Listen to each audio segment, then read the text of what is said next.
자, 모비율 검정은 SPSS로 분석이 잘 안 돼요. 그래서 수작업으로 해야 되는데, 여러분들이 이제 요거는 그냥 한번 쭉 훑고 넘어갈 테니까 많이 안 쓰이거든요. 근데 이거는 뭐냐면은 이거예요. 비율로 따질 때. 예를 들자면 우리가 해봤어요. 그래서 고객 이탈률이 9%면 9%다. 근데 100명을 가지고 11명이 나왔어요. 그러면 고객 이탈률이 9%보다 크다, 작다, 이런 걸 계산할 때 하는 겁니다. 그러면 어떻게 나오냐면은, 비율이기 때문에 전체 100명 중에 11명이 이탈을 했는데, 이게 0.09하고 똑같냐? 틀리느냐? 오차범위냐? 아니냐? 이 얘기예요. 결국은 똑같은 얘기입니다. 그래서 이거를, 요렇게 가설을 설정해줘요. 가설이 0.09보다 작다? 아니면 크다? 이렇게 가설을 해주고, 요렇게 분석을 해주는 조건입니다. 이렇게 해주면 돼요. 근데 이거는 우리가 손으로 또 수작업 계산해줘야 되기 때문에 힘들죠? 그러니까 요런 거는 그냥 넘어갈게요, 앞으로는. 요거는 그냥 이런 게 있다라고만 하고 넘어가도록 하겠습니다. 그래서 요렇게 우리가 알고 있는 여태까지 중간고사 전에 했던 방법을 이렇게 계산을 해주는 거예요. 자, 모분산이라고 있는데 얘는 뭐냐면 우리가 여러분들 생산관리 알죠? 공장에. 공장 같은 데 가면은 생산관리를 해요. 그러면 어떻게 하냐면은 이미 평균이 정해져 있고요. 평균으로부터 오차를 가지고 오차가 얼마 정도 되는지 안 되는지 이거를 가지고 따지는데 그때 뭘 갖고 따지냐면은 표준 편차를 가지고 따져요. 그래서 특정하게 이런 관리도 차트라고 하거든요. 이거를 관리도라고 하는데 위아래로 조금씩 우리가 생산 공정이 들어가면 오차 범위가 계속 발생하죠. 그죠?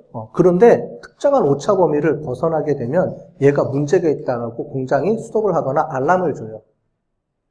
자동으로, 요즘 시스템이 자동으로 해서 스톱해서 무슨 문제가 생겼는지를 파악을 해줍니다. 그런 걸 할 때 이런 통계 분석을 이용해서 이 분산, 표준 편차, 뭐냐면 평균으로부터 데이터들이 어느 정도의 범위를 벗어나는지 안 벗어나는지를 계속 체크해주는 하는 게 있어요. 혹시 여러분들이 나중에 이제 수업을 하다 보면 생산관리나 이런 공정관리 이런 게 있거든요. 그럴 때 하면은 요 통계 기법이 있어서 이런 거를 우리가 관리를 해주게 됩니다.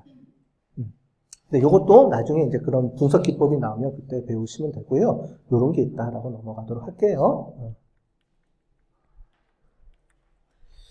자, 그 다음에 검정력이라는 게 있는데, 검정력은, 요거는 아마, 특별한 경우에만 씁니다. 무슨 말이냐면은, 검정력은 여러분들이 가설 검정할 때 배웠어요. 가설 검정할 때 우리가 실제로 참인데, 참일 확률과 그러니까 귀무가설이 참인데, 참일 확률과 참이 아닐 확률.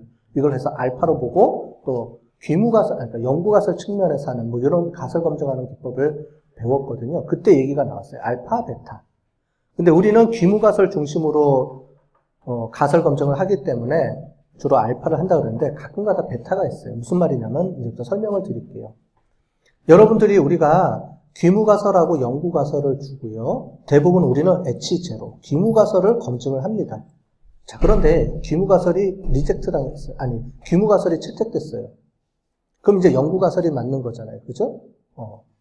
그런데 우리가 간혹 가다가 이런 경우가 있어요. 연구가설이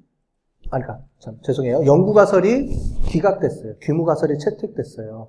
그런데 이런 경우가 있습니다. 여러분들 제약회사나 이런 데는 이런 약을 개발하는데 보통 몇십억에서 투자가 들어가요. 몇백억, 몇십억 들어가요. 그런데 열심히 약을 개발하느라고 돈을 투자했는데 효과가 없다고 나와요. 분석했더니 귀무가설이 채택이 됐어. 귀무가설은 약의 효과가 없다라고 보는 거죠, 일단은. 우리는 귀무가설을 기각시켰어야 되는데 귀무가설이 채택이 돼버렸네? 큰일 났어요. 몇백억이 그냥 날아가 버려. 누구 뭐가지 날아갈 것 같아, 지금. 그럼 어떻게 해줘야 돼요? 그럼 진짜 귀무가설이 틀렸냐? 아니면 진짜 연구가설이 틀렸냐? 이거를 한번 해보고 싶은 경우가 있어요. 그거를 어떻게 하는지를 보는 거예요. 그때 쓰는 게 검정력입니다.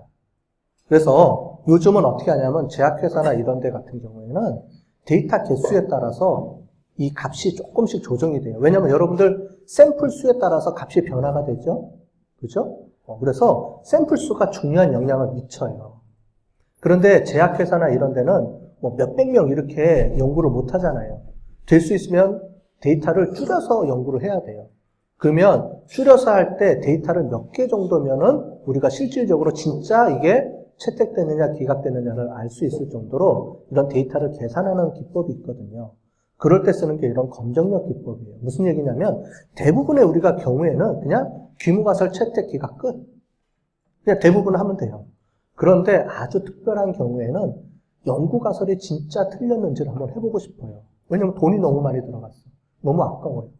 그래서 한번 연구해보고 싶은 경우가 있겠죠? 그럴 때 쓰는 게 이제 검정력이라는 경우입니다. 우리는 대부분은 우리 경영학이나 이런 데서 많이 안 쓸 거예요. 그런데 혹시 여러분들 중에서 제약회사나 이런 데 들어가서 연구부서에서 일하고 싶은 경우, 또는 그런 데 내가 들어갔다. 그런데 이제 그쪽에서 이런 연구를 할 때는 이런 것들이 좀 필요해요. 그래서 좀 설명을 드리는 겁니다. 요거는 이론적으로 그냥 설명드리는 거기 때문에 그냥 듣고 이런 거구나라고 이해만 하시고요. 나중에 여러분들이 실무 부서에 진짜로 배치가 됐을 때는 이런 걸 좀 공부해 두시면 좋겠어요. 나중에 이런 게 있다라고만 제가 설명을 잠깐 드릴게요. 뭐냐면 H1이 H0가 기각이 되면 H1이 채택되면 되는데 그 효과를 더 검증하고 싶을 때 이거를 보는 겁니다. 말이 좀 표현이 잘못됐네요. 이게 H0가 채택이 돼서 H1이 진짜 맞는지 틀리는지를 좀 검증할 때인 건데 이게 표현이 좀 잘못됐어요. 이게 좀 바뀌었네요. 지금 제가 설명한 거랑 좀 바뀌었습니다. 이해해 주시고요. 자, 그래서 요 밑에 게 진짜 요 말입니다. 위에 거는 좀 반대로 제가 써놨네요. 죄송해요. 실험 결과가 H1이 기각되지 않았을 경우에 그거에 대해서 이제 연구해보고 싶은 겁니다. H1을. 자, 그래서 이제 볼게요. 보면 좀 헷갈리죠? 여기 이렇게 막 계산돼서 나오는 겁니다. 자, 그래서 이게 뭐냐인지를 설명을 해드릴게요. 자, 표본수 10개를 뽑아서 평균이 이렇게 나왔어요. 15km가 나왔어요. 그래서 이렇게 가설 검정을 했습니다. 개념이 중요한 거니까 이렇게 해볼게요. 자, 쭉 해봤더니 이렇게 해서 기각을 시켰어요. 이렇게 채택이 됐어요. 이렇게 연구가설이 채택이 됐어요. 자, 그런데 이런 겁니다.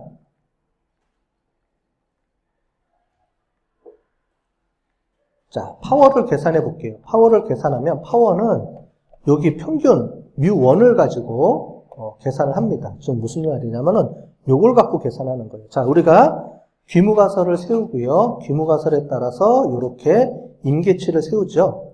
요게 우리가 여태까지 본 귀무가설 채택기가 가설 검정이에요.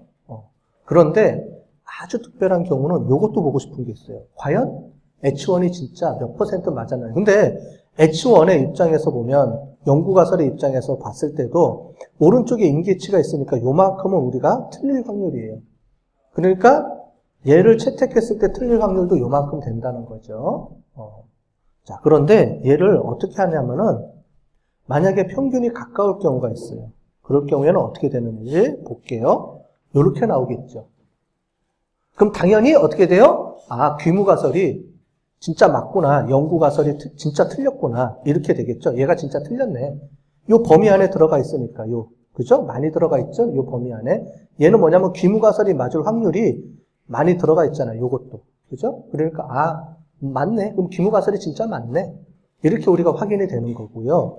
그런데 자, 요렇게 해볼게요. 만약에 표본수를 100개로 늘렸어요. 지금 똑같은 상황이에요. 똑같은 평균을 가지고 본 거예요. 똑같은 평균인데 갑자기 데이터 분포가 줄어들어 버렸어요. 우리가 데이터에 크게 영향을 미친다 그랬죠? 줄어들어다 보니까 어떻게 돼요? 요렇게 딱 나와서 차이가 있게 나왔죠. 무슨 말이냐면 데이터 개수에 따라서 뭐예요? 귀무가설, 연구가설의 가설 검정 차이가 결과가 많이 바뀌더라 이거예요. 그래서 그거를 가지고 이렇게 변화가 있기 때문에 중요한 건 뭐냐면 이거예요. 검정력에 영향을 미치는 게 이런 값하고 데이터 개수가 크게 영향을 미치기 때문에 어떻게 해주느냐? 이렇게 해줍니다. 가설 검정을 위해서 표본수를 골라낼 때 이렇게 우리가 식을 통해 가지고 이렇게 골라내요. 그래서 이 식을 가지고 대입을 하면 그래서 전체 데이터가 50개 정도면 되겠구나. 아니면 100개 정도면 되겠구나. 이렇게 결정할 수가 있어요. 보통은 그냥 우리가 인문사회 계열에서 우리가 일반 사람들을 할 때는 그냥 100개 이상 이렇게 표본 뽑아 가능해요. 얼마 안 들잖아요, 우리가. 그죠? 설문조사 하는데 뭐죠? 쿠폰 하나 주면은 다 웬만하면 해주잖아요. 그러니까 별로 돈이 안 드는데, 이런 경우는 의학이나 돈이 많이 들어가는 연구할 때는 이렇게 일일이 표본수를 다 계산해가지고 몇 개 해줘야 되겠다. 이런 걸 다 계산해서 합니다. 이런 거 계산할 때 쓰는 게 검정력의 기법이라는 걸 이용을 하는 거예요.